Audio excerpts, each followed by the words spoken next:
कोयला को लेकर के जो धनबाद में जिस प्रकार से कोयला की चोरी हेमंत सोरेन के राज्य में हो रहा, आज भी मैं हेमंत सोरेन जी से कहता हूं, अगर अपने आप को कहते हैं कि भाई हम पाक साफ हैं, हम कहीं भी शामिल नहीं है, तो इस प्रकार की जितनी भी अफसर वहां पदस्थापित रहे और कोयला की वहां चोरी होती रही, कोयला की लूट में, इस चोरी में हेमंत सोरेन की संलिप्तता है।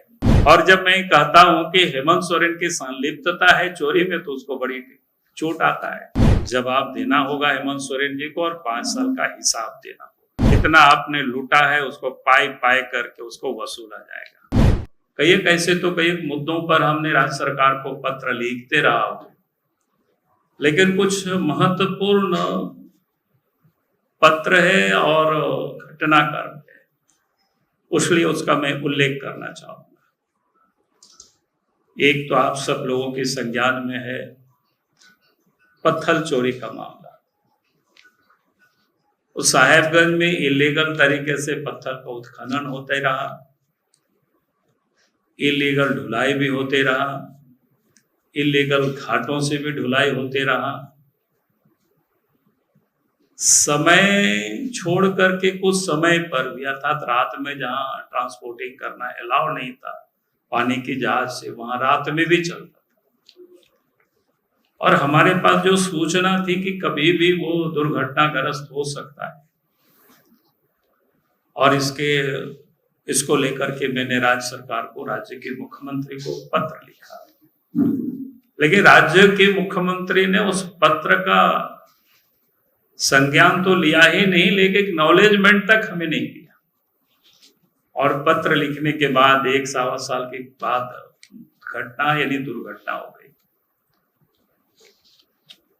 पूरे मामला आप सब लोगों के संज्ञान में है। उसके बाद फिर जांच हुआ तो पता चला कि हजारों करोड़ की घोटाला उस साहेबगंज में पत्थर खदानों पर हुई, इलीगल। अभी भी जांच चल रहा है, कई लोगों के ऊपर केस है। दूसरा, आप सब लोगों के संज्ञान में है, आज आ गया होगा, कोयला को लेकर के जो धनबाद में जिस प्रकार से कोयला की चोरी हेमंत सोरेन के राज्य में हो रहा था, यानी पिछले सारे रिकॉर्डों को तोड़ते हुए उन्होंने नया कीर्तिमान स्थापित किया। इसको कह सकते हैं बेहताशा कोयला की चोरी। और कोयला की चोरी मैं कहूंगा कि सरकारी संरक्षण में हुआ, और किस प्रकार से सरकार के संरक्षण में हुआ, सरकार ने किस प्रकार से वहां पर जो दागी अफसर थे, कमचोर का तो नहीं बल्कि चोरी करने वाला जो सरकार या डकैत कह सकते हैं, इस प्रकार के अफसरों को वहां पर पदस्थापित किया गया। आप सबको ध्यान में है कि उस समय कई एक बार हमारे पार्टी की ओर से धरना प्रदर्शन हुआ धनबाद में, हम खुद भी गए थे और मैंने वहां भी कहा था लोगों से, और संभवतः इस हॉल में भी कई एक बार मैंने आप सब लोगों के समक्ष प्रेस को भी संबोधित किया है, और राज्य के मुख्यमंत्री को बजाबता मैंने पत्र भी लिखा था। एक एसपी हुआ करते थे पलामू में, और पलामू में जब वो एसपी हुआ करते थे, वहां एक बड़ा ऐसा घटना जो हृदय विदारक, दर्दनाक घटना। एक बिहार के एक परिवार थे जो छत्तीसगढ़ में उनका बेटे रहते हैं, और वहां से लौट रहे थे और गाड़ी सहित उसको अपहरण कर लिया गया, वो बुजुर्ग भी और ड्राइवर भी। और उसके बाद उनके बेटा को टेलीफोन किया गया कि भाई आप पैसा दीजिए, नहीं तो आपके पिताजी को हम लोग मार देंगे। फिर वो बेचारा दौड़े दौड़े आए, पलामू के एसपी से संपर्क किए, एसपी ने आश्वासन भी दिया, और फिर किसी प्रकार से जो अपराधियों ने पैसा मांगा था तो उसकी भी उन्होंने जुगाड़ किया, और एसपी को कहा कि भाई चलिए, और फिर 2-2 गाड़ी पुलिस भी गई साथ में, और इन लोगों का भी एक गाड़ी था। उन्होंने आंखों देखा घटना बताई। जब जिस स्थान पर अपराधी को पैसा हस्तांतरण करना था, पैसे तो हस्तांतरण हो गया, वो व्यक्ति बोलते रहा कि भाई मेरा पिताजी को भी नहीं तो अपराधियों को पकड़िए, लेकिन कुछ भी नहीं पकड़ा गया। अब ये सुन करके कोई भी व्यक्ति मतलब इस घटने को सुन करके, और इसके बाद उनके पिताजी आज तक नहीं मिले, बाद में शायद उसका कहीं हड्डी उड्डी मिला, तो आप सोच सकते हो। और वैसा एसपी को जो पलामू में इससे और निकामी का दूसरा कोई उदाहरण नहीं हो सकता है, और उसको धनबाद में पदस्थापित करते हैं। और हमने राज्य सरकार को पत्र लिखा था उस समय मुख्यमंत्री को कि भाई इस प्रकार के अगर पुलिस अफसर जिला में पदस्थापित होंगे तो कभी भी अपराध नहीं रुकेगा। उनको बल्कि हटाया नहीं, जब उनके बैच की कई लोगों का प्रमोशन हुआ तो उनको प्रमोशन नहीं दिया गया, क्योंकि प्रमोशन हो जाएगा तो वहां से दूसरा जगह जाना पड़ेगा, एसपी पोस्ट उसको छोड़ना पड़ेगा, इसलिए वहीं पर रहा। उसके बाद भी मैंने इस बात को सार्वजनिक रूप से कहा कि भाई क्या हो रहा है राज्य में, और हेमंत सोरेन कर क्या रहे हैं इस प्रदेश में। और फिर काफी दिनों तक फिर एसपी बने रहे, बाद में उनको डीआईजी बना करके आप शायद दुमका या कहीं पर पदस्थापित किया। मैंने इसलिए आज इस बात को कह रहा हूं कि आज आप सब लोगों ने देखा रांची के हाई कोर्ट में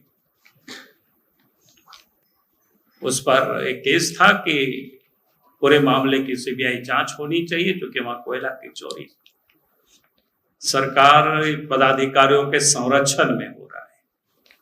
और आज मुझे प्रसन्नता है, मैं हाईकोर्ट को बधाई देना चाहूंगा, क्योंकि हम सब लोग आवाज उठाते रहे, राज्य सरकार ने तो कभी भी उसकी जांच की, कभी उन्होंने कोई कदम नहीं उठाए, बल्कि ऐसे अपराधी में जो शामिल अफसरों को बिठा करके रखा। राज्य हाईकोर्ट ने उसकी सीबीआई जांच की अनुशंसा की, जानकारी मिल रही है, तो इससे बड़ी प्रसन्नता है, हाईकोर्ट को मैं बधाई दूंगा। और मैं ये समझता हूं कि भाई इसकी जो सीबीआई की जांच होगी तो दूध का दूध पानी का पानी हो जाएगा। आज भी मैं हेमंत सोरेन जी से कहता हूं, अगर अपने आप को कहते हैं कि भाई हम पाक साफ हैं, हम कहीं भी शामिल नहीं है, तो इस प्रकार की जितनी भी अफसर वहां पदस्थापित रहे और कोयला की वहां चोरी होती रही, आज तो सीबीआई ने जांच के आदेश दे दिया, सीबीआई जांच करेगी तो सब पता चलेगा। लेकिन आज भी उनको कार्रवाई कर देना चाहिए, ऐसे लोगों को सस्पेंड कर देना चाहिए, उनके ऊपर एफआईआर लॉन्च कर देना चाहिए। और नहीं तो यही माना जाएगा कि इस कोयला की लूट में, इस चोरी में हेमंत सोरेन की संलिप्तता है। और जब मैं कहता हूं कि हेमंत सोरेन की संलिप्तता है चोरी में, तो उसको बड़ी चोट आता है। पिछले दिनों आप सबने देखा कि रांची के कहां आधा दर्जन के थाना में मेरे विरोध में एफआईआर कर दिया। आप सबने देखा, आज मैंने अखबार में, किसी अखबार में मैंने पढ़ा कि जमशेदपुर के कोई मानगो थाना में भी शायद हमारे ऊपर एफआईआर कर दिया। फिर कोई बात नहीं, हेमंत सोरेन की तो आदत ही यही है। पहले भी आप सब लोगों ने देखा, जो सरकार के विरोध में, चाहे मीडिया के लोग हो,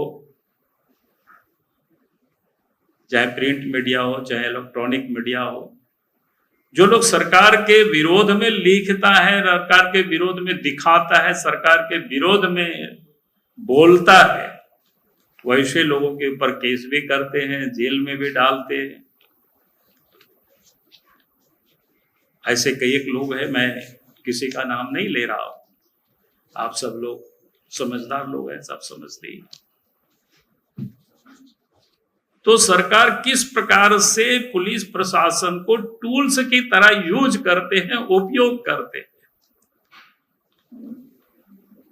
ताकि सरकार के विरोध में कोई भी आवाज हो, उस आवाज को दबाया जाए। सरकार के विरोध में लिखने वाले, बोलने वाले व्यक्ति को कमजोर किया जाए, उनको डराया जाए। इसलिए मैं हेमंत सोरेन जी से कहूंगा कि वे अब समय आ गया है, आप तो जवाब देना होगा हेमंत सोरेन जी को, और 5 साल का हिसाब देना होगा। जितना आपने लूटा है उसको पाई पाई करके उसको वसूला जाएगा। भला इसमें है।